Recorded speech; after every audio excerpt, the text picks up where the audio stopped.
On this episode, we smoke the Padrón 1964 Anniversary Maduro in the Principé size 4.5 by 46, and we talk about timepieces of all kinds. So join us as we smoke a great cigar and enjoy some great watches.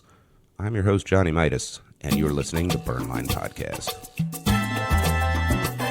Burn Line Podcast. The burn line on a well-crafted cigar is straight and sharp as a razor, much like our wit and wisdom. What's up, everybody? Johnny Midas here on Burn Line Podcast. I am joined today by Nick the Brick McCann. Nick, how are we doing? Morning, man. The U.S. is getting slaughtered in the Ryder Cup. Yeah. Read about that. Pretty disgusting. It's pretty brutal. And we have Jeremy here as well to share some timepieces with us. Welcome, Jeremy, who does not have a microphone, so sorry about that. So what we're going to do is Nick is going to respond for Jeremy. Hey, Jeremy, how are we doing? I'm good. I have so many watches, I can't even, my pants are sagging. All right, I'm going to cut that out. All right. Coming to you, as always, not live from the Hot Box, the smoky back room where deals are struck and fortunes are made, adjacent to the Blanco Cigar Lounge, nestled among the complex of rooms that comprises Union Cigar, Hanover, Pennsylvania, USA, the only Blanco Lounge in North America. This is Burn Line Podcast, and we are ready to rock and roll. So last week we had a Opus X, kind of a rare, hard-to-find cigar, and today we are smoking a much easier to find, but high-end cigar, the Padrón 1964 Anniversary. So, Nick, what can you tell us about this cigar? Yeah, I'd say equally as prestigious as the Opus. Obviously the name Padrón carries a great weight in the industry. The size we have is small. You were talking about before the show how you don't need this to be any bigger. Oh yeah, it's just the quality and the construction and everything from this cigar on a very consistent basis is more than adequate, for maximum enjoyment out of the cigar. So, right. Yeah, it's awesome.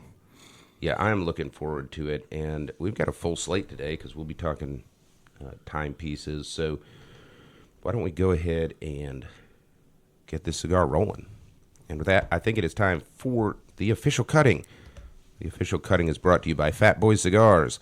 The bold and delicious flavors of premium hand-selected tobacco leaves are highlighted in the original Jacked cigar by Fat Boy Cigars. And don't forget to try the new Fat Boy Cigars Boots on the Ground series. For every cigar you purchase in these series, Fat Boy Cigars will donate $1 to charities benefiting our frontline heroes. Fat Boys Cigars. Welcome to the Fat Boys world. So we've got our Principé, again, tiny cigar, 4.5 by 46. And I have got my close-ended Perdomo double guillotine. And Nick has got his close-ended double guillotine Drew Estate cutter. And Jeremy has got a EP Carrillo double guillotine open-ended. And we remind you to clip that cigar with authority. No limp-wristed cutting allowed. Now we are just tapping the dottle out of the end of our cigar, getting it all nice and clean. Do you think if you took all the pieces from the end of your, when you did that thing, do you think you could roll it into a cigarette? Do you think there's enough that's come out that you have enough for a cigarette? No, I had 3. No. I mean all the cigars combined. Oh, in my career? Yeah. A cigarette? Yeah, I probably could. Yeah. If you if you had collected it and put it in a jar over the years. Right. All right, so we're going to get these cigars toasted, and while we do that, I will talk about presentation. So I think we're all ready for the official lighting of this cigar, and we remind you, as always, toasted, not roasted. Don't want to blow away your cigar, especially one as nice as this one. And if you do fuck it up, there's not too much cigar left to recover. So we're going to go ahead and kind of be gentle here. So while we're doing this, we have mentioned on the show, a proper toasting actually takes a while. And I've left the full, time in on a couple of episodes just to share with people. If you're taking 45 seconds to get your cigar going, that's normal. Don't worry about it. So while these guys are taking their sweet time building bonfires over here to gently toast their cigar, I'm going to talk about the presentation of this Padrón. So it has a very classically rustic, small. Ooh, interesting. Look how furry that is. Yeah, Nick's showing me a close-up picture. It's got like some kiwi fuzz. Yeah, it does. Yeah, and I mean, that's super exciting. I love a little texture to the, because like, we think about the cigar that we smoked recently that did not have as much textural right quality. That Septimo was kind of like, it's like they shaved it. They took a one of those depiling razors you use on your sweater. Yeah, like they use that on the leaf. Right. Yeah. No, but this has got that classic rustic aged tobacco look that Padrón is famous for, but it also happens to be like the in thing right now, although Padrón has never changed. And they have their soft box press, small ring gauge format. Again, they're famous for the double band with the inner band has got the actual cigar number on it. So yes, we are smoking individually serialized product, and then those bands are always the same on these Padrones, and then the outer band, which has the individual cigar on it, in this case, 1964 Anniversary Series. So I like the banding and presentation, but the main reason I like it is it's like a Rolls Royce. Like if you see the silhouette of a Rolls Royce, you know what it is. So if they ever came out with like a subcompact crossover, like Aston Martin tried to do with the Signet back in the early 2000s, like it just doesn't work, right? So it's an interesting sitch where Padrón is so iconic and they've been around for so long that like they've almost defined what a luxury cigar in this space should look like, and so it's almost challenging to objectively evaluate the presentation, right? It's like looking at a Rolls Royce and saying, does this look the way the Rolls Royce should, right? Are you talking about the cigar itself, the tobacco, or the branding?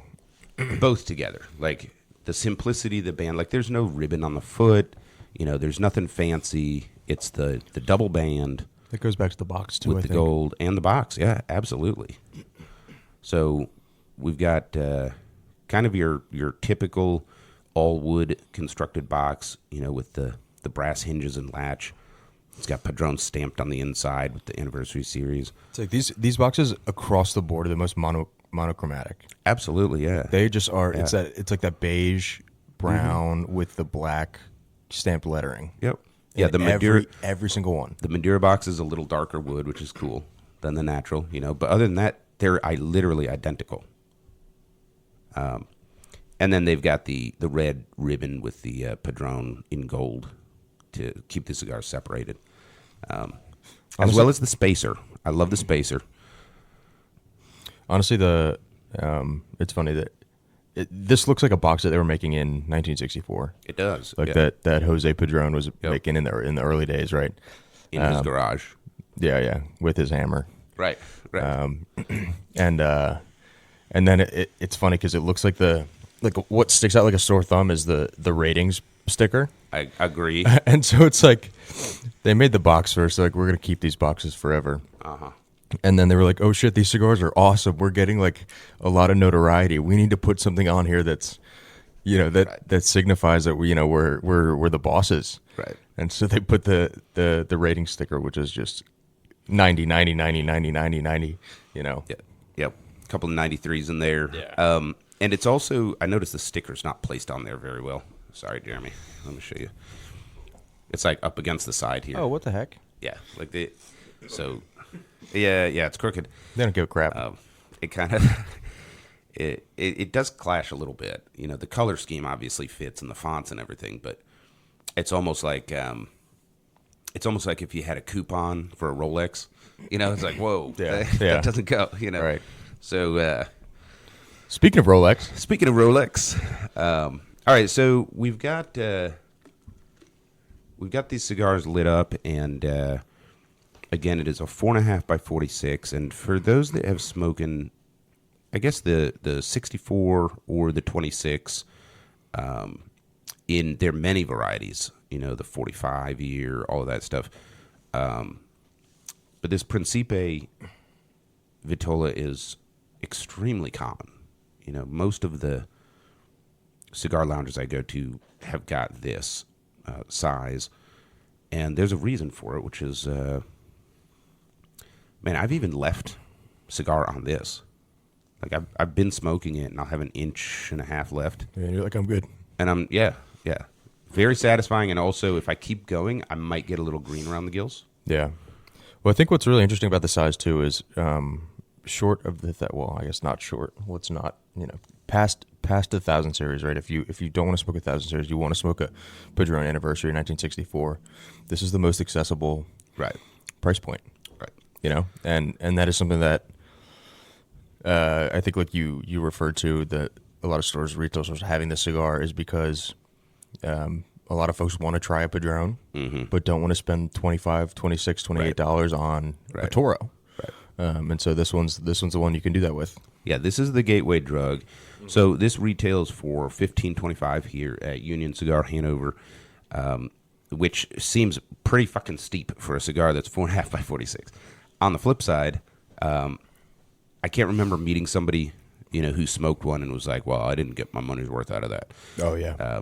There is a lot of experience and punch packed into this. I will say, recommended MSRP from Padrón is a couple dollars lower than what Union does, but Union's generous discount programs even that field out a little bit. So that's why it's a little bit, the sticker price is a little bit higher at Union, but the discount programs that a lot of people qualify for is going to make up for that. So the sticker price you might see at another store would be $12.50 for this cigar, which I think is more accessible. Yeah, but like I said, Union makes it even with. Let me add on to that though, which is MSRP is borderline irrelevant anymore because of state taxes and variance, right? Right. So, 15 minutes south in Maryland, this cigar costs more because of taxes, floor taxes specifically. So I've seen I see the prices on all the cigars jump around,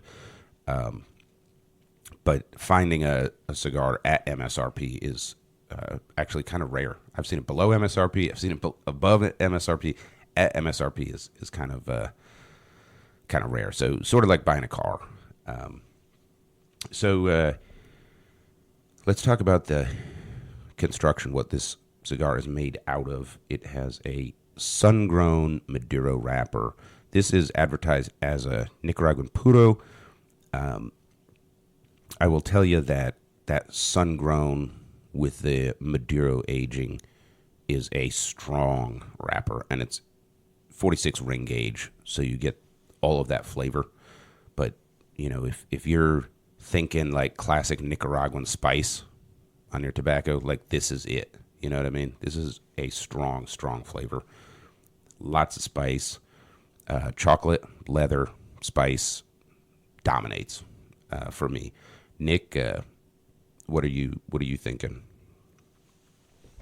Yeah, I mean it's one of those that the cigar kind of looks how it tastes, right? So this is like one of those where it's your eyes eat first, so to speak. And I think you're right. Definitely hints of spice there, leather and chocolate for sure. I think it's only going to get better too as we get in. We're a quarter inch in. Yeah. So, fair disclosure, my palate is not what it should be because I'm getting over a bad cold. So, I'm a little distrustful of my palate today, right? I had to spend 7 minutes scraping phlegm off my tongue when I woke up this morning. Give me that cigar. I'm going to finish that cigar. Give me that. How dare you disrespect it? Having said that, though, I want you to take a medium-sized bunch of smoke into your mouth and then retrohale it. Try a little bit of a sharp retrohale and then slow it down and see if you don't taste some coriander or citrus type of flavor to it. Yeah, I mean, I'm not too familiar with coriander, but there were some baking spices there for sure. Definitely, and definitely like a citrus, like a citrus spice. Citrus Yeah. is spicy. Yeah. Yes. So coriander is a citrus kind of flavored spice. Okay. It's like a little, I don't know, yellow ball about that big, like pale yellow, like I don't know what color to describe it as, like a natural. And you grind it up, so it's kind of like a peppery lemon, sort of. And it turns into a dust. You sprinkle it on Yeah. things. We need a rack in here We totally do. I think that would be awesome. with labeled Yeah. scents and flavors in jars and spices and stuff like that. Yeah, let's make that happen. So we'll call it the reference Yeah. the reference shelf. Yeah, the reference shelf. Yeah, some allspice, some cloves, Yeah. some coriander. Yeah. We'll get something over there. So- I'd love to pop over in the middle of a cigar and be like, "Oh yeah, holy crap, I am tasting that." Yeah. I think that's a great idea. Get this all worked out. Now, I do not have my golden Phantom of the Opera Johnny Midas installation art on the table because it's filled with wristwatches or timepieces, as sophisticated people say, that we're going to go through later. But it is on top of the vending machine next to me, overlooking my shoulder in a slightly condescending way that's making me nervous. I might have to turn that around. He's pointing that thing at you. He's pointing his thing at me. Yeah. He's totally pointing his thing at me. Can't tell if he's going to poison dart you or smoke a cigar. It kind of looks like he's trying to poison dart me. Yeah. I don't know. Hey, Jeremy, you want to switch seats? Sheesh. So, anyway, I brought that up because I think it's really easy for people, especially, maybe if you're more of a beginner, to get blown away by the strength of this cigar. But it actually has quite a bit of nuance, I think, in the flavor and the tobacco. Oh my God. Yeah. Yeah. Yeah. Now I'm gonna tell you a little secret, and I'm probably gonna get a lot of hate mail for this, but I'm not a huge fan of Padrones. My frequency and my buying habits because I shop here a lot. I don't buy them maybe once a month, something like that. Yeah. I think adjusted for availability. I think that's probably Yeah, something like that. And the reason is, like I said, my flavor palette is much more in like the floral, aromatic Cuban type of experience. So Casa Cuba by Fuente, one of my top cigars. The Deus de Gloria by Fernandez, top cigar for me. So that's just my thing. To me, they taste a little burnt, for lack of a better word. Well, here's the thing, JM. If you smoked a 64 before, you smoked a 64. Like Padrón has 5-6 blends. Mm-hmm. They've been around for 70 years, and they have 5 or 6 blends. Right, so there's a 64, the 26, the 1000 series, the Damaso, and then the anniversaries, the family reserves, stuff like that. Mm-hmm. I like the family reserves. So if you smoke a Toro in the 64, and you smoke a Robusto size in the 64, and you smoke the Principé size in the 64, right? Guess what? You've tasted the same blend 3 different times at 3 different sizes. Yep. But if you're going to go to a brand like, Crowned Heads or AJ, who have 15 different blends. Right. And they're markedly different. They're intentionally different. Right. One blend to another. Right. Yeah, is a whole different experience. I think Padrón's like that constant. Padrón's the control group. Absolutely. Right. And one of the things that, like the fans of Padrón that I talk to, that they love is when you get a Padrón, you get a Padrón. Mm-hmm. Like you can tell, and it has that like classic and elegant air about it. Just like if you buy a Rolls Royce, you're buying a fucking Rolls Royce. Yeah. They're not going around making a fucking solar powered single seater or something. Right. They're making gas guzzling okay, sorry, I won't go there. They're making one thing and they do it really, really well. It has a set floor. Yeah. But that also means it has a set ceiling. Yeah, absolutely. Right? So it's not, you pick up a Crowned Heads, a new Crowned Heads, the Las Calaveras you haven't smoked yet this year, and it has the potential to be your favorite cigar ever. Or right, not or so much. Right, or you'll never pick it up again. Right. But with the Padrón, it's like it's going to fit in between that kind of a. Yep. Yeah. I like this a lot, and I love this, but it's not going to show you something that you've never seen from a Padrón before. Right. Yeah. Yeah, great description there. So, all right, so we've gotten these lit, and we're, I don't know, maybe half an inch in. I've got a great burn going on here. Love this ash. I'm falling in love with this ash. With that, I think it is time for the tobacconist tip of the week. And now your tobacconist tip of the week with Nicholas McCann. Awesome. So the tobacconist tip of the week this week is about size, especially because we're here smoking a 4.5 by 46 cigar this week. And I think the tip generally is don't let size fool you. So we're enjoying the life out of this Padrón 1964 Principé. And this is not, I think this is something that people would avoid in the humidor because of the size. You know, they think, oh, I only like a bigger cigar. I only want to smoke a bigger cigar. Or, you know, I'll hear, oh, I have more time than that, right? Like they equate the value of their cigar to the amount of time that they get out of it. But this is one that, for the amount of time, or the half hour, the 45 minutes, the 50 minutes that you smoke it, you're going to get optimum value and pleasure out of it. And so don't let size be a deterrent to kind of your selections, you know. Yeah, and I guess I would add to that, like, you know, blenders create cigars in certain sizes for a reason. Yeah. And, you know, like, maybe you don't like big ring gauge cigars, but the inch Nicaragua, Right. That is an inch for a reason. Yeah. It's blended to be smoked that way. You can't get it in other vitolas. Right. You might want to try it. You might like it. Yeah. So yeah, great call out there. Like, don't let a size turn you off. Yeah. But then you could also say, like, if you like a certain cigar in a certain vitola, try a different one of the same cigar. Exactly. Yeah. You're going to get a slightly different experience, and you might unlock a new favorite size of that cigar. Right. Level 25 unlocked. Which I think is really funny that we're saying this, because we're like, oh, we don't really smoke anything over 52. Yeah, no, 54. both of us are like, we're small ring gauge guys. Yeah, totally. But that's okay. I do. These rules don't apply to me. No, but I do. Like, I mentioned the inch Nicaragua because I tried it.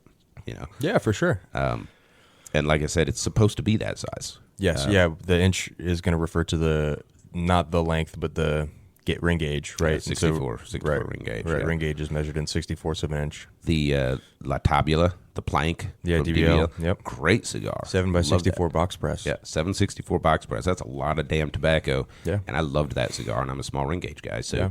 I think it proves the point. Exactly. Right? Yep. Great tip there. And we will come back after the break and talk about timepieces. Don't go anywhere. Keep your dial locked in to Burnline Podcast. We'll be right back. All right, everybody. Johnny Midas here with our Man on the Street segment. And I am here with a man on the street. Although we're not on the street, we're actually in the lounge. And what is your name, sir? My name is Jose Jimenez. We got Jose Jimenez here. Real sarcastic son of a bitch. And do you come to Union Cigar Hanover often? Yes, I come 3 or 4 times a week. And you keep coming back for Nick's personality, is that right? Well, Did I Nick, get that right? I can And his good looks. I can live with Nick to a point. After a while, though, he does get on my nerves. You got a shotgun, a shovel in a backyard? Yes, Hell yeah. and a deep hole. What? Whoa, bro. Come on, man. What's your favorite smoke? I like the Mafus. I like the DBLs. I'm smoking a good one now. I can't even pronounce it. Chiqui Chababa. Chupacabra? That's it. Very good. Esteban Carreras? Esteban, yeah. Little pigtail, and that's Yeah, has a nice little pigtail. it's a Toro. Yeah, pigtail reminds me of Nick. Yeah. Sounds about right. And that's it, ladies and gentlemen, your Man on the Street segment. Wait a minute, with I'm Johnny not Mi- done. Hi, Mom. And there you have it, ladies Look and at me, gentlemen. Lori. Look at me, Lori, in the background. I'm leaving that in. And we are back. You are listening to the dulcet tones of Johnny Midas and Nick the Brick on Burnline Podcast. Uncommon cigar knowledge for the common person. All right, so we are diving into timepieces. So we've got Jeremy here, who is a wristwatch aficionado. I like them. I've got a few. Nick likes them. He has even less. Has even less, and we're going to go through some of these, and I'm going to start with what is on my wrist right now because it sort of sets the tone for the conversation. I'm wearing a gold tone quartz wristwatch with regular hands. It's not digital, with the day of the week and the date on it. And I bring it up because this is sort of costume jewelry that I wear for the show, because it's gold tone, and it was $7 on Amazon. Jesus, why would you? So all right, can you take it off? Can I see it?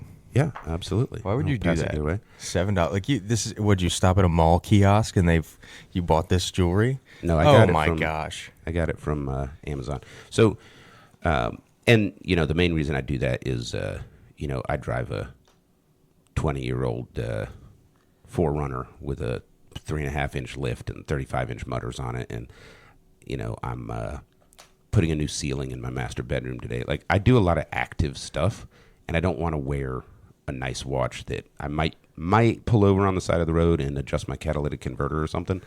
And so it fits. But I bring it up because in today's world we have smartphones. You do not need a watch. No. You may have a smartwatch. I have an Apple Watch that I wear at work because I can't hear my ringtone in parts of the factory, so it'll buzz my wrist. Right. But other than that, you don't need a wristwatch. It is jewelry. And this, low quality $7 timepiece tells me the day of the week, the date, and the time for nothing. Right. That's what you can get nowadays. So let's bring age into this, right? Yeah. Because you're almost 60. I think you're in your early to mid 40s, right? Mm-hmm. And I'm 26. Mm-hmm. So I grew up like in the school classrooms where we had analog clocks on the wall. Right. But like I have to think really hard whenever I try and read an analog clock. Mm-hmm. Because like from the age of 9 or 10 on, it was digital for me. Right. I didn't grow up reading analog clocks until I was 30. Probably didn't learn cursive either. I did actually. But I stopped practicing like once he I got went out of to Catholic school. I did go to Catholic school. But I think that the age, so I guess I mean to say I have tried so hard, like when I wear my watches, to solely rely on them for time. Like I'll think, oh, I need to check the time. And then I will specifically not take my phone out or not look at the nearest computer screen and try and look at my watch. And it takes brain power for me to think about, all right, so the small hand, that's the... Right. Yeah. I'm being completely honest. Well, but that's exactly where I'm going with this, which is a timepiece is jewelry now. Mm-hmm. That's what it is. It is an accessory. You're completing your look for the day. And look, while we're on the subject, you can feel better about yourself and perform better if you put the time in to look good in the morning.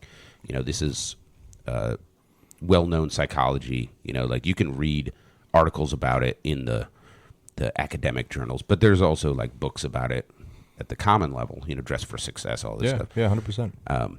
You dress for the job you want. Yeah, absolutely, right. And it can affect how you feel about yourself and all of that stuff. So I wanted to set the table with your timepiece is extra. It's automatically a luxury purchase because you don't need it in today's world. Right. It is jewelry, and you can get the function for nothing, which is what I'm wearing on my wrist. I mean, this is probably less than the Starbucks you have sitting over there. Right. Yeah. So if you're going to spend money on a timepiece, then it should do something for you. It should move you. It should be something you value. And so with that, I'm going to look at my next timepiece. This is a Seiko Perpetual Calendar 100 meter. I don't know the model number. It has a serial on the back, but it does not have like a model number or anything. This is a stainless steel wristwatch with a classic segmented band. It has the date window. Does not have a day, but it has a date window. It doesn't have like an adjustable bezel or anything like that. And this timepiece was featured in GQ about 15 years ago. God damn. A great watch to buy if you can't afford a real watch. Nice. Sounds like you. Yeah. And my wife, who was not my wife at the time, got this for me for Valentine's Day before we were married. You got to put sound effects in. Yeah. Studio audience. The studio audience, yeah, definitely. And so, a couple of years after, and it's quartz, this is not automatic. A couple of years after she gifted it to me, it broke. So we contacted Seiko, and they were like, we can fix it, but, it's going to cost twice as much as buying a new one. Oh. So we didn't fix it, and I hung on to it for what sentimental broke? values. No idea. You don't even know what broke? I don't know Some what broke. mechanism inside? Something, yeah. Yeah, okay. It wasn't the battery. And it wasn't the face. Right. The glass didn't break or anything. No, it was something internal. Okay. So this year for Father's Day, she had it repaired for me. That's so sweet. I hope she's listening. Yeah, she's not. She hates cigars. Oh, no. And that's why we're in the hot box Yeah. and not in my living room. Right. That's why I slept on the couch last night. Brush your damn teeth. So a lot of sentimental value. Now, this is a nice watch, and you can heft it. Like, it's got substance to it, now, of course, Seiko makes nice stuff, but it's a quartz watch. It's intended to be nice without breaking the bank. I think it retailed for like $200 at the time or something. That's awesome, man. That's a neat story, too. Yeah, and it looks good with anything. I can wear that with jeans and a T-shirt. It doesn't look out of place, but I can wear it with a suit as well. Yes, 100%. and It doesn't look out of place. Nice 100%. black face, very simple. Blackface? Black face of the watch. God, you're going to get us canceled. All right, I got to do something real quick. Yeah. I feel like we've got to introduce Jeremy because he's taking the time out of his busy weekend to come be with us. Do we have to? I was kind of hoping that Jeremy could be like, Fly under the radar. he could be like, everybody would be thinking about the pot. Like, they're listening to it. They're like, who's this Jeremy guy? Yeah. Like he could be almost make-believe, like Mr. Snerdley. 97% of our listeners who already know Jeremy are like, God, they were so disrespectful to Jeremy. But I wanted to take a quick second to thank Jeremy for being here and Absolutely. donating his time. Literally, how about that, huh? He's donating his time to as we have some watches laid out here. Jeremy is the resident watch and style expert, really, for Union Cigar. Jeremy's always dressed up very nicely To the nines. Yeah, it's pretty impressive. When he tells me his Brooks Brother bills, I kind of. Oh, it's fucking hilarious because he's got like these timepieces, and he brought them in a brown paper bag from Brooks Brothers. Yeah. I'm like, that's so Jeremy. Yeah, that yeah, is yeah. a Jeremy move. It's amazing. Right there. Yeah, that's awesome. Really thanks good. for helping us out today, and bringing some of your timepieces to review. Great to have you on the show, and we've got to get a third microphone, obviously. Yeah. I'm not sharing mine because I'm getting over the plague, so don't need you breathing all of that junk in. But thanks for being on the show, man. We really appreciate it. We do intend to have a local jeweler, a local watch purveyor, Yeah. in at some point too. Yeah, we'll try to work that out. We were going to this morning. Things fell through for all our listeners out there, but we will make that happen. I think timepieces complement cigars really well. 100%. But with that being said, Jeremy is a more than adequate replacement, and we're very happy to have him here. Absolutely. All right, so second watch in my collection real quick. This is my Seiko Solar Diver, Pro Diver, and the band is aftermarket. It's a little faded, but the stitching is gold, which matches the gold on the dial bezel. And I retired this as my dive watch after 7 years because the company warranties their solar panels for 7 years, and I don't want to be underwater and have my watch stop working. It does still work. I just don't dive with it. Wait, the motion is propelled by solar? Yeah, well, the battery's charged by solar. Oh. If you turn this face down, which I've done before, Yeah. like on my end table or whatever, like it will stop working Really eventually. Yeah, I think it has like a 24-hour power reserve or something in the battery. interesting. The dial bezel is beautifully sharp. It does have a screw-down crown, again with the gold accent. Waterproof. This has been in the Caribbean. This has been in the mall in Dubai, in the Shark Tank. This has been in the Aegean Sea in Greece. So old friend, and you can tell by the wear and tear. This is a timepiece that has been well used and loved.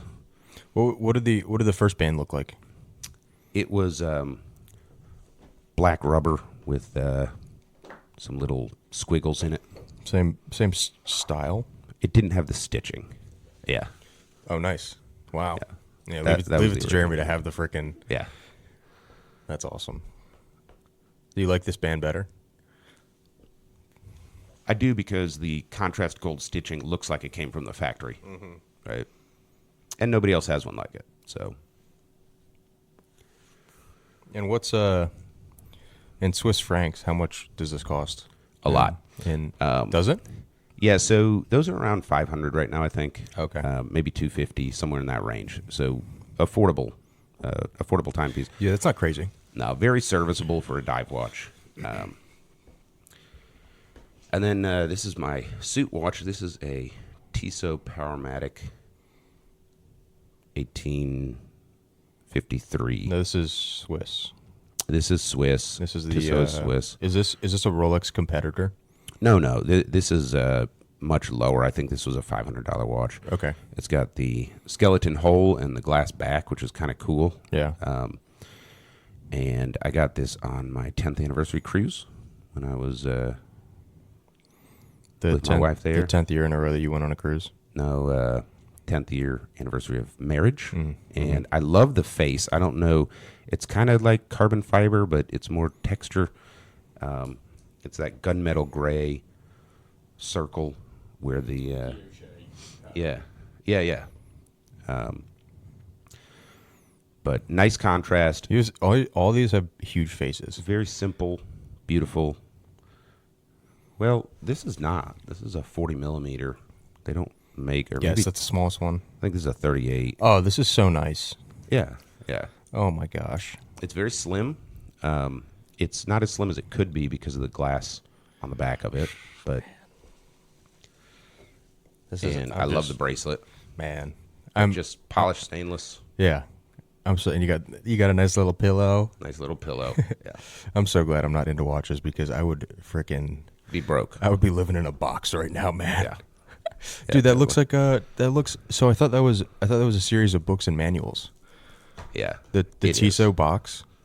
Yeah, on the side? designed to look that way. Okay. Now, Is that an actual book? It does have an actual Nice. book in it. That's awesome. The rest are fake, but.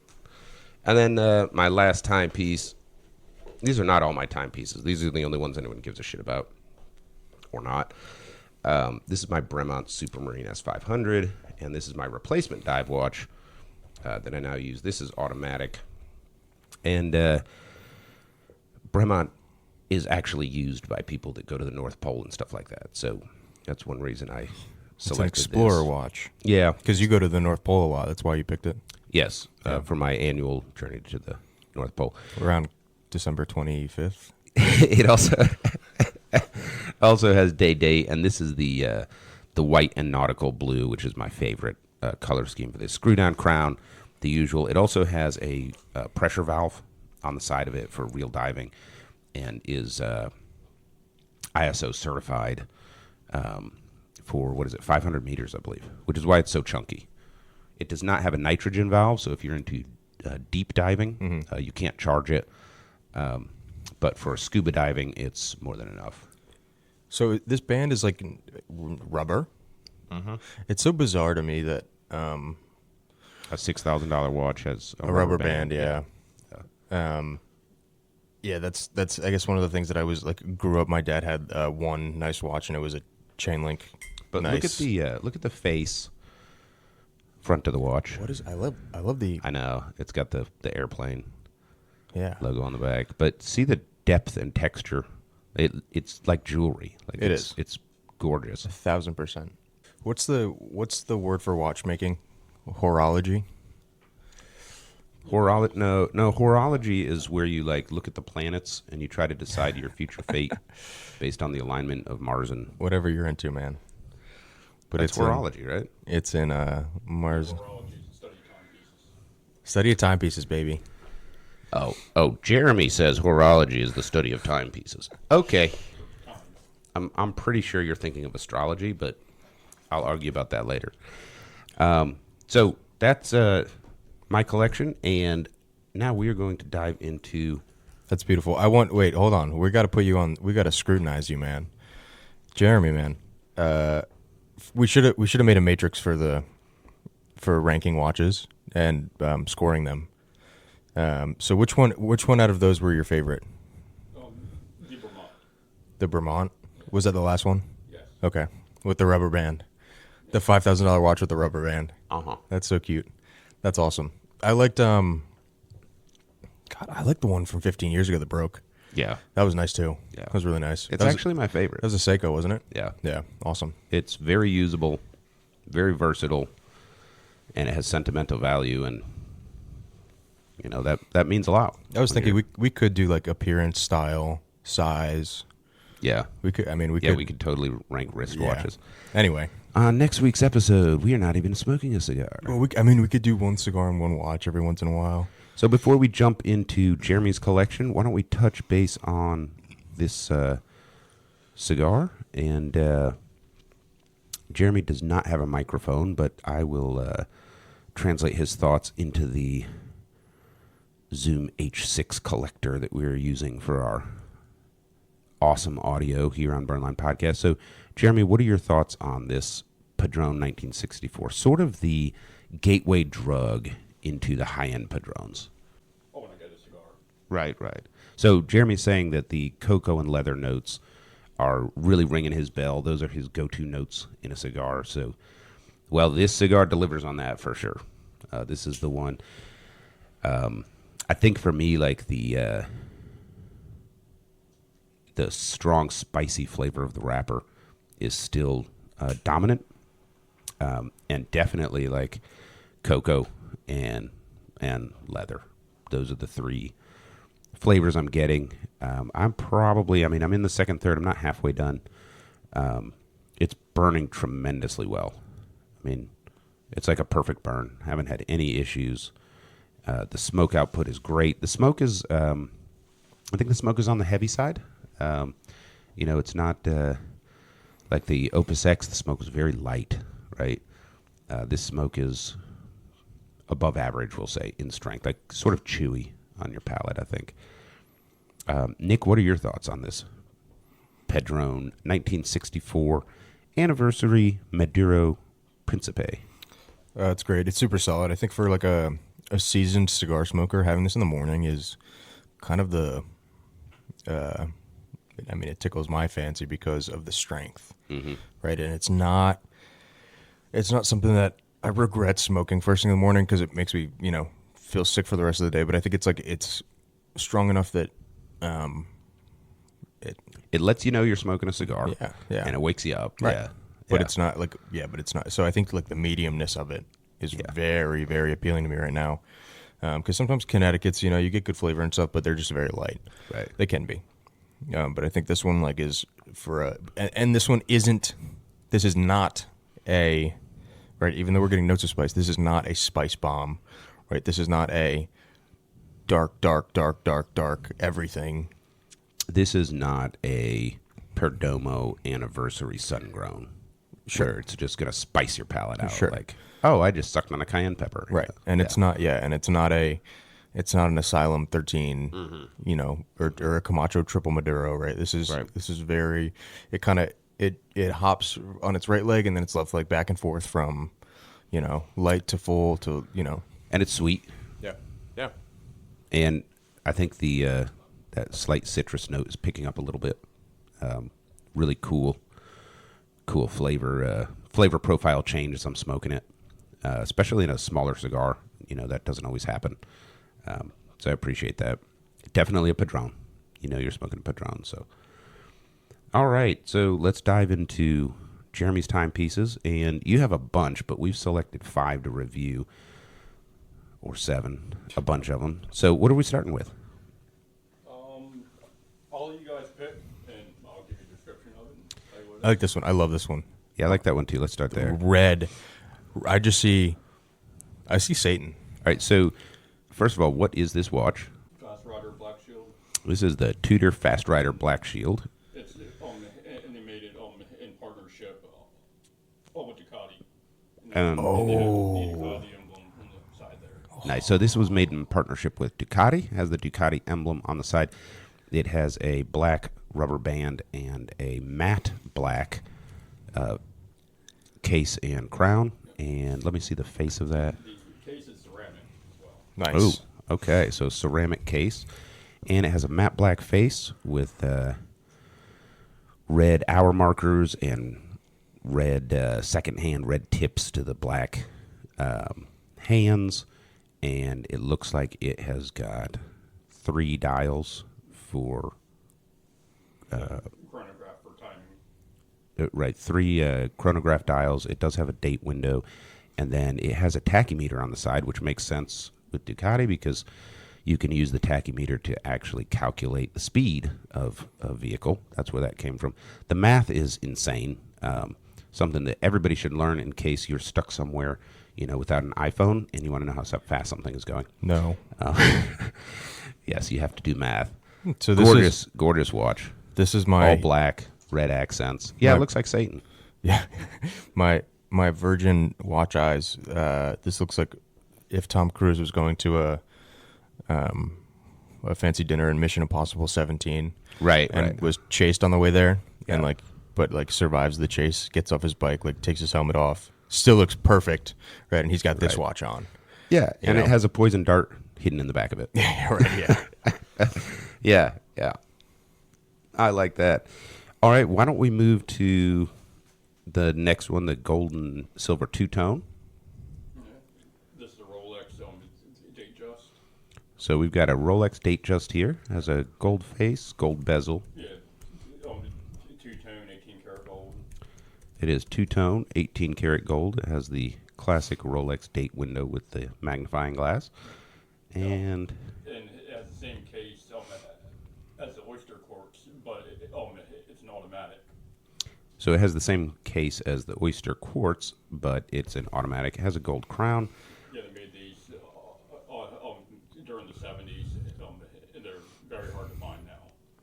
So manufactured in the 70s? Yes. Is this called Hard to find. So is this- collector.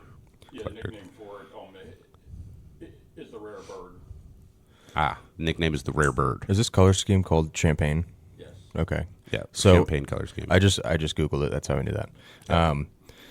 But with Jordans, with shoes, this is something that Nat Fissel, if you're listening, you're gonna love this. But with Jordans and stuff, like the color scheme, so bread is a color. It describes the color of a shoe that's black and red. right. And so do watches have the same kind of thing where they have names for the color schemes? Like, is the green one is it called emerald or something like that? I forget the color green that they use. Okay. But for Rolex, they have nicknames for everything. Do they? Yeah. Okay. And there's like the inside baseball language too. You know Yeah. what I mean? Yeah. Like the Batman watch or the Pepsi or yeah. Kermit the Sermon. You remember those cigars? Wow, we should have had the watch cigars, the LCAs. You remember those? Oh yeah. The root beer. They had the. Well, we would have those, but it's limited cigar association, and you can't get them anymore. I have some. Yeah. I forgot. No. A lot of cigar companies, they do collaborations. Watch companies. What was the? Oh man, I forget. Accutron does one with La Polina. Yes, that was the one. Yeah. Didn't they make a humidor for that or like a Yes. box? Yeah. That's awesome. And Fuente has one they make as well. With you below. Oh, nice. All right. So let's talk about that guy because that one's my favorite. This is gorgeous, and that's new for you, right? Yes, this is a 50-piece. They They made it's by South Baltimore. It's a local company. The dial's made. What's the name of the company? I see the Sal. flag. Sal? Yes. Sal Baltimore? Yep. So local company, and they made 50 of these. Yes. So this is a 1 of 50. Chunky. This is about as thick as my Bremont. World time. Yep, GMT World Time, and titanium, right? Yes. I was gonna say it's a different. Meteorite dial. Yeah, it's not stainless. I love the look of titanium, and it has a meteorite dial, which Meteorite dial from space? Yes. What the? Are you kidding me? So, which is why it's so light, is the titanium. But the thing with meteorite, when you mill it down, is no two pieces can look the same, right? Because of how meteorites form. So beautiful, like organic kind of finish on that. Dang. Denver, Very Chicago, nice, Baltimore, very nice Santiago. timepiece. Yeah. Wow. It's got all the cities around the world in the Right. So it's a GMT watch, which means that extra hand points to Greenwich Mean Time. Nice. And then Yeah. you can look at Greenwich Mean Time. which is world time, quote unquote, right? Right. And then those other cities are, here's what time it is there. Mm-hmm. Right. You change it to which city? Yep. Baltimore's highlighted red. Yes. Yep. It's from Baltimore. Charm Yep. City, baby. Charm City. Go Ravens. Very nice timepiece. We'll post some of these on the grams. Can I take a picture of that? Let me just snap that. Put it on the Padrón box. Yeah. Oh, that is sharp looking. So I love timepieces like that because, like Rolexes, for example, like they've got a name, but anybody can get a Rolex. Not everybody can get that timepiece. That's really special. That's why, similar with cigars, right? Oh yeah, yeah. Absolutely. Anyone, all love the Padrón. Anyone can get a Padrón. Yep. Right, but there's certain things that, they make 500 boxes of that we see and we have to pick up. Yep. Yeah. Saka unicorn. Exactly, man. Yeah. All right, I think we have time for one more timepiece. Can we look at that blue and red Seiko? Ooh. Very nice. Is this a cousin to the diver one that you have, John? Yes, this is an automatic though, Okay. and this is what a Paddy diver. Yes. Yep, 200 meters. It has the date window. It has the classic large hands with the glow in the dark. That matches the glow in the dark hour markers, which really helps if you're actually diving. Mm-hmm. You can tell a real dive watch from a fake one because a real dive watch actually is useful when you're diving. Typically, they have bigger hands, bigger numbers because your face mask like distorts stuff and all of that underwater. Yeah, the waters. Yeah. And then And the loom on that's amazing. yeah. The loom on it is amazing. What the hell is a loom? How bright it is. The And illumination. yeah. Dial bezel so that you know how long you're underwater, and the last 15 minutes are red. The rest of the dial is blue. That's your holy shit, I'm going to run out of air and die underwater marker. That's why dive watches are so important. And it's got a nice heft to it, man. I really like that. Like, it's substantial. Holy shit! It's time to get out of the bathtub. Yeah. That's awesome. That's so cool. I like the Bow plane's 20 degrees up. We're all going to drown. This is rubber again. Yes. It's amazing how they can still make a rubber band look Amazing. good. Yeah. Yeah. It's amazing. Well, and there's a reason for that on, real dive watches. Dive watches, right, Which yeah. is salt water will absolutely rape your watch. And you can tell, like, if you look at this guy, Jesus. like, you can see how banged up. Like, I've scraped this against coral and stuff like that, but the salt is everywhere. And there's actually still salt in here that, I would have to get someone to clean out. Right. I clean after every dive because it's so corrosive. But there's some little nooks and crannies. So a bracelet band, a metal band just doesn't hold up when you're actually diving. So a lot of your real dive watches are going to have a composite band. So, All right, I have one we got to look at. all right. It's in my pocket right here. It's a vintage 2006 Disney Pixar Lightning McQueen watch from the movie Cars. Well, let's have a go at it. I love the Dora watches. Yeah, well, I think it's a great point when we're talking about timepieces. Again, at this point, it's jewelry. Yeah. Right? Not everybody's going to have like the taste and sophistication of Jeremy. Right. But what matters is what you like and what brings you joy. Yeah. Right. So, Jeremy, thanks so much for sharing some of your collection with us. And we're going to have a part 2 because I want to look at all of them. I feel like we've just scratched the surface. We've just scratched the surface. Yeah. For real. We haven't scratched any watches. The watch faces, yeah. So, I think before we roll into our break, Nick, do you have any cigar news for us?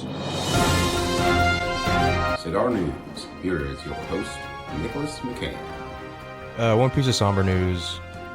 Conrado Plasencia passed away at the age of 77. He was obviously a member of the Plasencia family, and he ran the Honduras factory, Tabacos de Oriente. So he was 77. So condolences to the Plasencia family.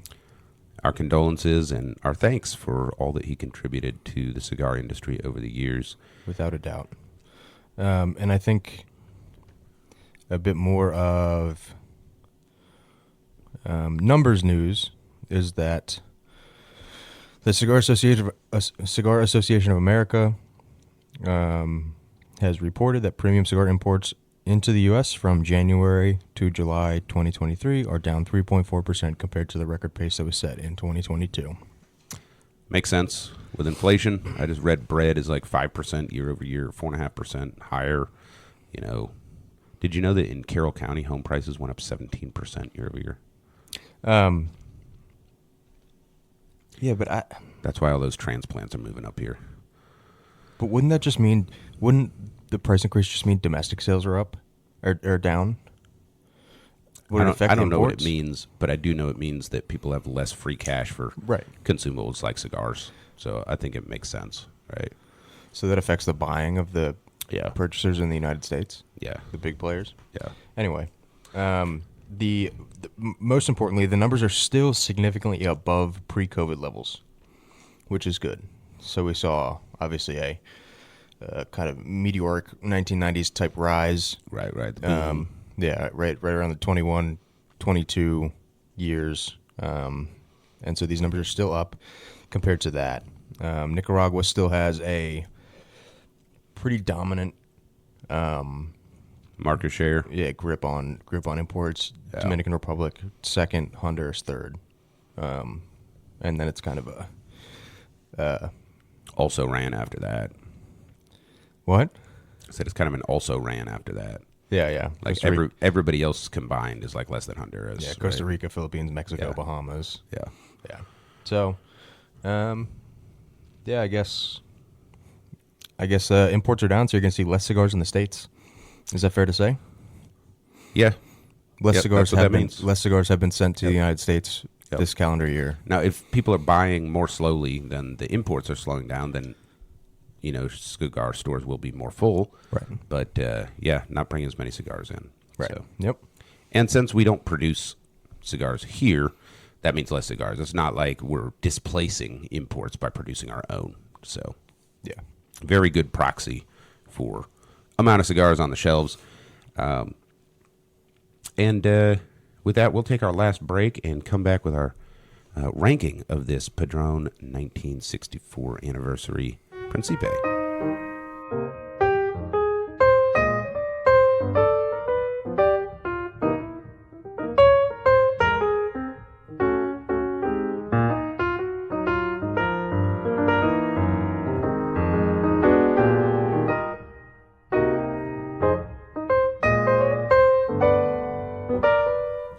And we are back on Birdline Podcast. Johnny Midas, Nick the Brick, and Jeremy the Watch Guy. Thanks for sharing those timepieces. We are wrapping up this Padrón 1964 Anniversary Maduro in the Principé, which is a 4.5 by 46, retails for $15.25 here at Union Cigar, Hanover, Pennsylvania, USA. And any final tasting notes? No. Well, that was a letdown. I don't actually have much to add. it's a nice full-bodied cigar, Didn't change a ton. Very consistent. very consistent, leather, cocoa, has that spicy sun-grown wrapper, a little bit of citrus, which picked up a little bit as I smoked it down. I'm in the final third. Super enjoyable, and I think enough. Like that's a good word. It's like I'm not sure I'd want to smoke a larger version of this because I'm satiated. If Yeah. that makes sense. I mean, when you're strapped in and you're ready for one, then yes, you would want one. But like you said, like this doesn't leave you wanting more. Yeah. I know you're gonna go out there though and put your headphones in and smoke another cigar. So. I am. I'm totally going to do that. So I think it is time to rank this cigar. And why don't we do something different? Why don't we let Jeremy throw a ranking in too?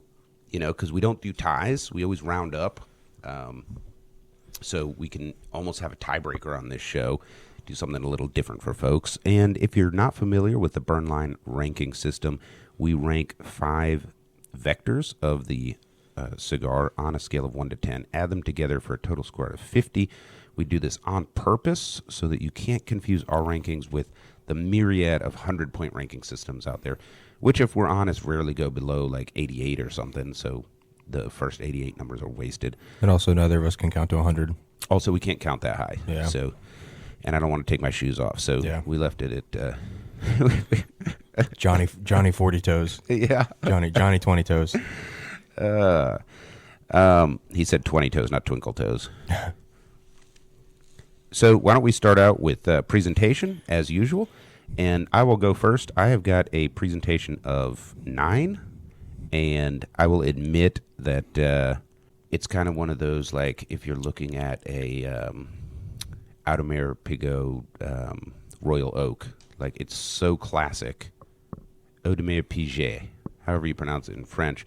Like, the Royal Oak is such a classic luxury watch that it defines how other timepieces look.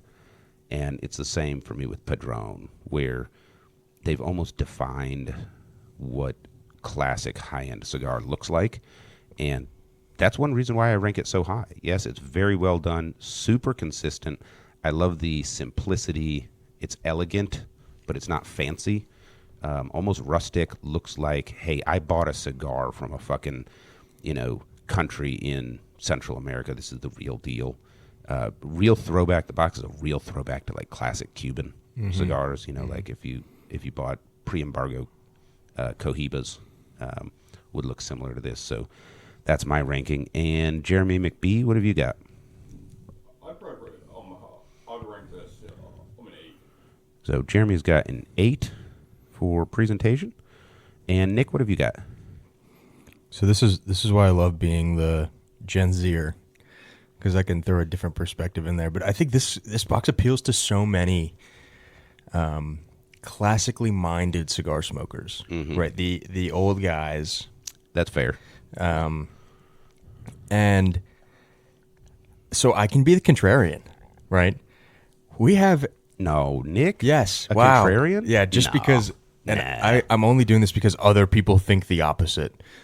No, I think that, like, dude, CAO is putting LED lights in their boxes. Yeah, I hate it. No. yeah.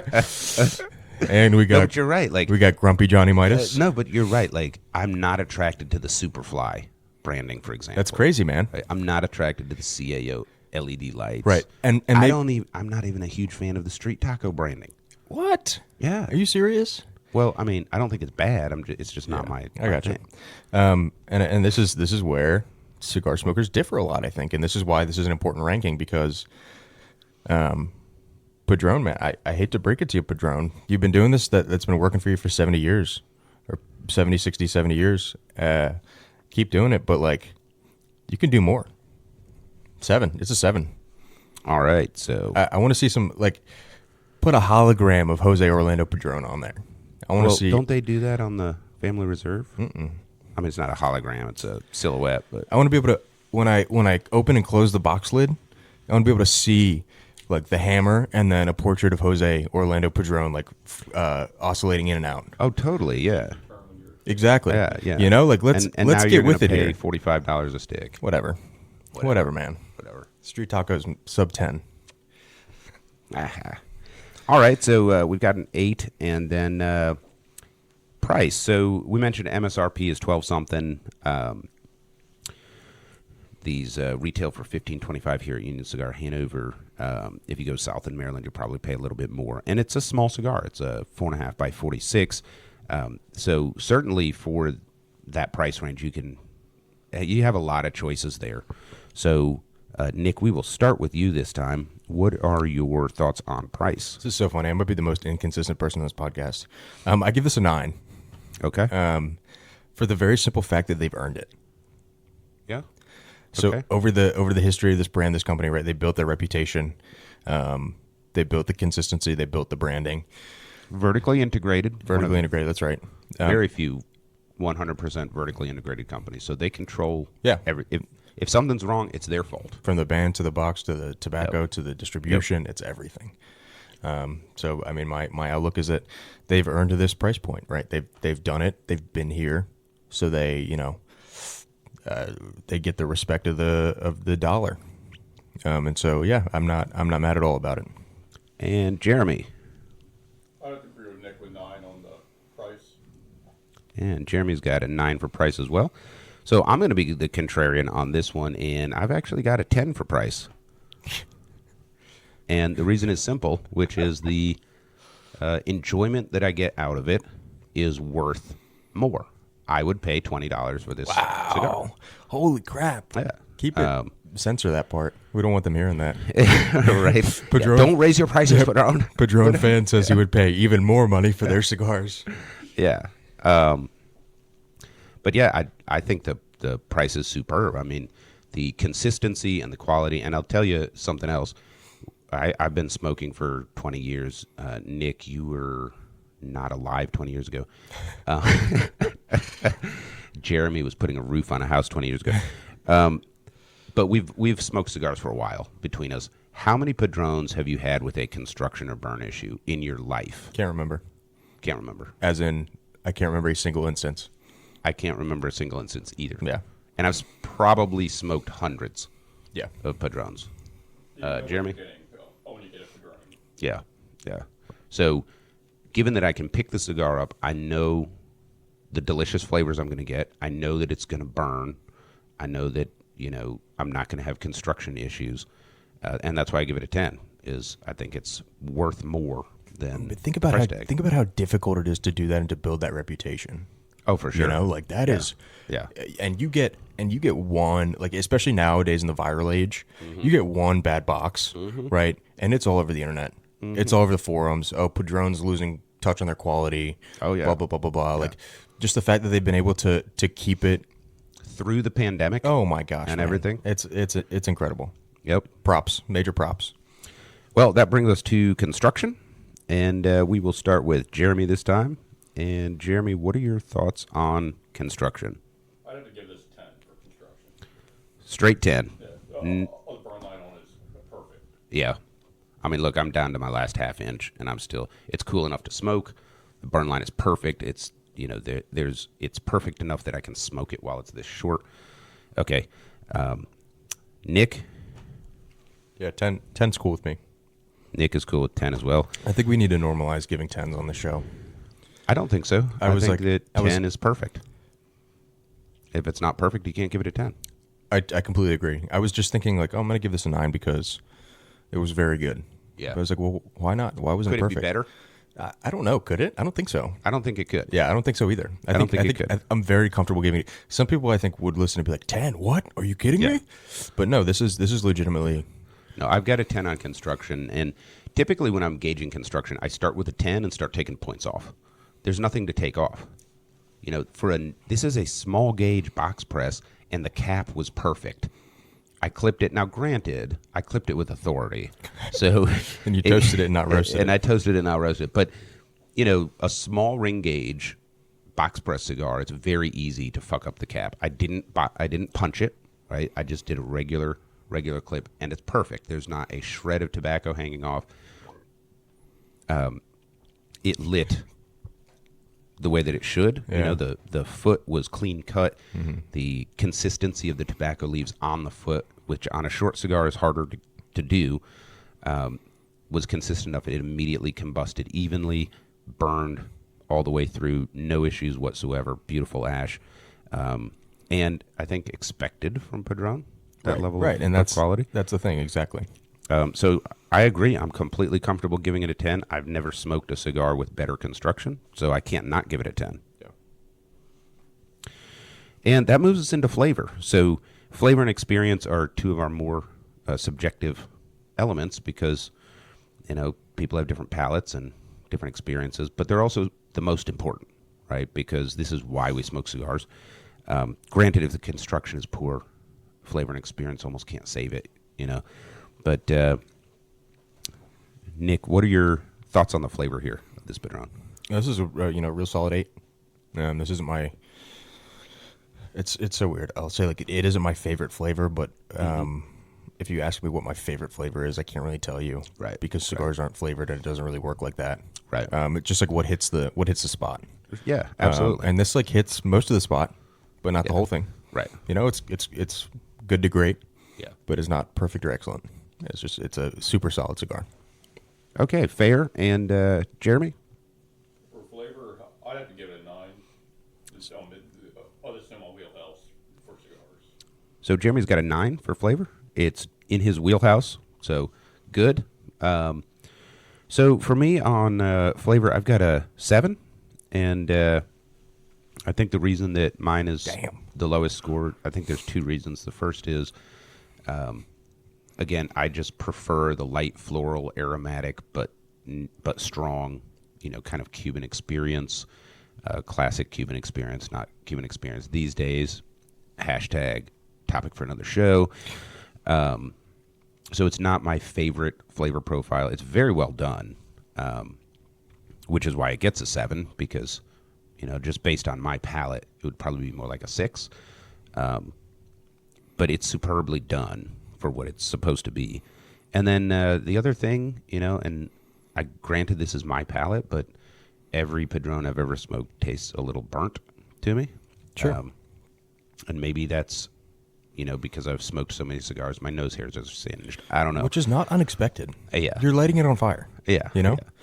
So I've got a 7 there. So combined ranking of 8 on flavor for this cigar. And how about experience? So Nick the Brick. I'm trying to think of the best food analogy. The best one that I've come up with so far is spaghetti and meatballs. Right. So this isn't like a 10-ounce fillet, Wagyu fillet. Gotcha. Right. But it's also not Uncle Ben's microwave rice. I like it. Like it's comfort food almost. Yeah. Like spaghetti and meatballs. Yeah. It's a consistent not go-to. Yeah. Like that. Spaghetti and meatballs from your favorite Italian restaurant. Like, know what you're going to get. Yeah. Yeah. It's going to remind you of some things that you used to do. Yeah. Yeah. I think it's an 8, 8 for experience from Nick. But it's like that's a positive ranking, I think. Oh, yeah, sure. Yeah. Can't get a 10 on everything. Jeremy, experience. For me, it'd probably have to be 8 as well. So Jeremy's got an 8 as well for experience. And I've got an 8 as well. So I think we kind of nailed that one. Yeah, I like the comfort food analogy. I think when we talk about use case, I think the use is limited. Like, I'm not going to smoke this while watching a football game. I'm not going to, walk the dog, mow the lawn, anything like that. Right. It's too special for that. Yeah. It's a little too strong, I think, for physical exertion anyway. I might not smoke it while grilling either. Correct. I don't want to confuse those flavors. It's a little too special for that. Yeah. But it doesn't rise to the level of like occasion cigar either. Like, this is not like, this is my wedding night. We could go way more special with that. Yeah, totally. It's the classic Italian family has like pasta night Thursday night, right? And they do the spaghetti. Yeah. They're going to sit down at the table and do it together. Yeah.